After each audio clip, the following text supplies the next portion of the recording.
What do you need to be a foster parent? I'm Nicholeen Peck, and I teach all over the world about parenting, good communication, how to build strong family relationships, and I was a foster parent for many years, so I can tell you what you need to be successful.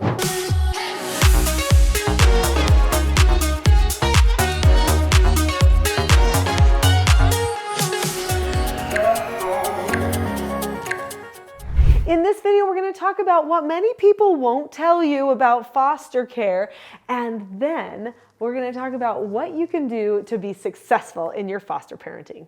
So what do people not tell you about foster parenting? There are many things that do not get mentioned. One of those things is that you may think you get to be the parent of that child, but you are not the only parent of that child. In fact, there are many parents, sometimes too many parents with that child. So even though you're the one who's in the trenches actually doing that parenting work with the child most of the time, you have all these other people chiming in. And so you just have to have a plan for how you're going to deal with those people. So let me tell you who's chiming in. So you have the natural parents of the children, sometimes the natural grandparents of the children, the caseworker, the advocate, the judge, the therapist, the psychologist, and any other medical professionals that you might have. Sometimes you even have older siblings like brothers or sisters that are already adults that come to visit the child. All of these people are going to try to tell you what to do with that child who is in your care.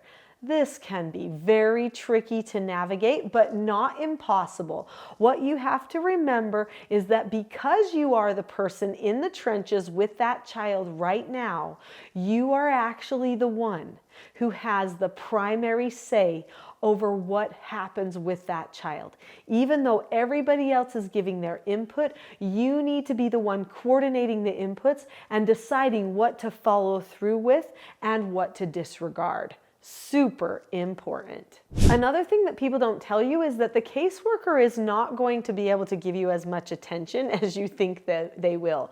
Or that proctor agency. They are going to expect you to handle a lot of it on your own.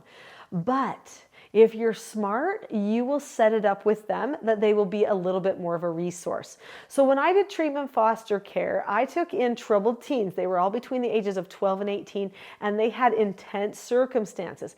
If they weren't going to succeed in my home, then they were probably going to be institutionalized. So the proctor agency that I worked for was a higher level proctor agency, and they actually provided a consultant for me, somebody that I could talk to and ask questions to on a regular basis about difficult circumstances. Someone who understood exactly the way I was parenting.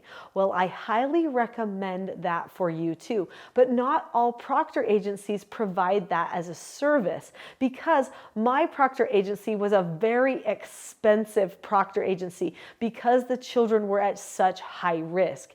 If you do not have that type of a service within your proctor agency, then you might want to provide that service for yourself. And there is an easy, cost-effective way to do that. I'm going to be talking about that at the back half of this video. Another thing that a lot of people don't know when they do foster care or when they're thinking about doing foster care is those foster children will need their own room or rooms with other foster children only. They do not get to share rooms with any of your natural children. Also, you'll need to lock up a lot of things in your home. For sure, guns and weapons and stuff, but you will also have to lock up certain types of medications, stuff like that, because they are not allowed to be around any poisons, medications. Those are safety precautions. You will also have to have a fire exit plan from your house. You will have to be CPR trained and certified. There are a lot of protection measures that a lot of people don't know that they're going to have to do. Now, hopefully, your proctor coaches you through all of those types of things. Another thing that you might not be told, though, is that just because you care a lot about the children does not mean that's going to be enough to help them in their circumstances. And sometimes you might have a failed placement. That can happen. In fact, it happens to many people. They think, I care about this person, I'm going to bring them into my home, but they are not prepared for the fact that it could not be a fit. Or potentially that child could be a danger to your children and you know they have to be removed. Or that child could run away from your home. And it's not anything personal for you, it's because that's how they handle problems. Children in foster care are constantly getting placed in new places, so they think the best way to handle their problems or to not have to take responsibility is to run away. So just remember that.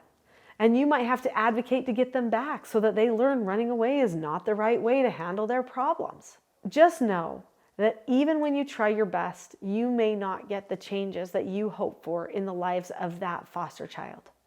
Because that foster child is dealing with a lot of things. You're going to do your best, but they have an accumulation of circumstances that they are sorting through while they're in your home. Another thing, I could probably go on forever, but this will be the final thing that probably you are not told, and that is that some of the people that the proctor agency or the state provides for you for resources like therapists might not actually help you that much.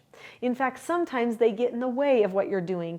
You might have to say, this therapist isn't working, or you might have to go into therapist and say, this is the way we are going to do corrections or teaching for our foster child. You need to know that so that you can actually validate it when they are here having their sessions with you, because otherwise they'll start trying to tell you what to do and they'll start messing with things for your whole family. You've got to maintain leadership. You have to take some initiative. Don't just let all those other people tell you what to do. Remember, this is a job that you have. Even though you care a lot about these children, you want to help them, it's a job. You need to remember it's a job, and technically you are the supervisor or boss in your location. So we're going to talk about key things that you're going to want to put in place to be successful as a foster parent. And don't forget that I also have that special tip included here for how you can make a consultant for yourself. But first, see that button there that says subscribe? You're going to want to hit that button and the notification bell so that you get notified of new content that comes out on this channel, because all the content on this channel will help and support you in this difficult parenting journey.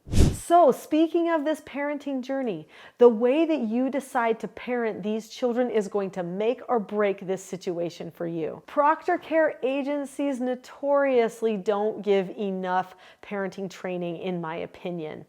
I was so grateful that as a therapeutic treatment care parent, I had extensive training, because so many of my friends who had also done foster care felt lost and alone when they were doing their foster parenting. Tell me, oh, I had 6 hours of training or something like that. There is no way that 6 hours of training is going to prepare you for everything you will experience as a foster parent.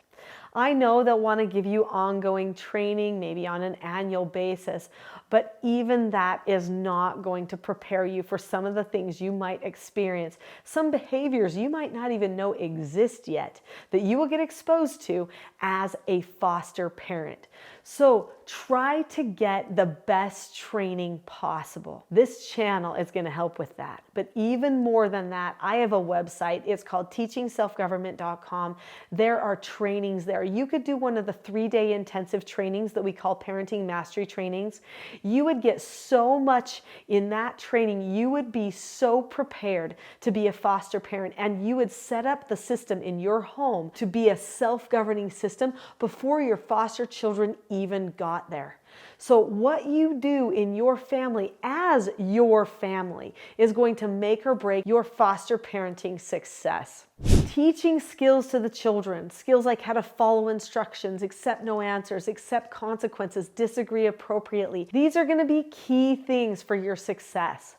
Also, teaching them exactly how you will correct them and exactly what the consequences are going to be ahead of time, and then following through on those exact words in scripts so that there is no anxiety, or the anxiety levels at least decrease.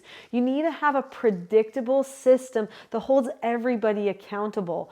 This will help you self-govern you so that you don't get frustrated, and it will help your children and foster children self-govern themselves too, which decreases everybody's anxiety. Remember how I told you that I was going to teach you how to make your own consultant? Well, the TSG parenting course and the Teaching Self-Government 3-day parenting mastery training come with support. I'll be your consultant. They come with 6 months of an opportunity to ask question and answer to me each week. I have a support group, the Teaching Self-Government support group. You get for free for 6 months when you do either the TSG parenting course or the Teaching Self-Government Parenting Mastery training. You can ask me questions every week and hear me answer other people's questions too. That way you've got a lifeline. You have somebody you can ask.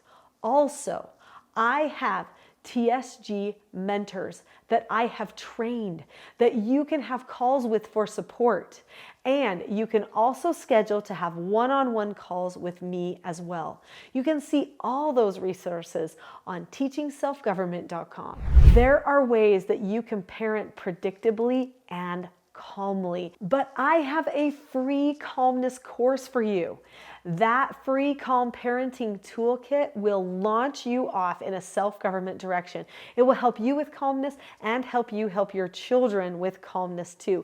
There are 10 tools for calmness on there that will truly help you get started on your self-government journey.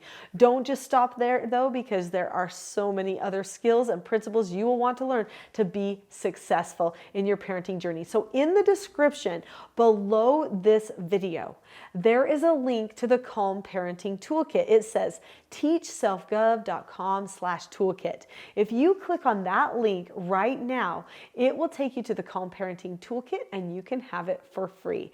My gift to you. Click on the link now. I'll see you there.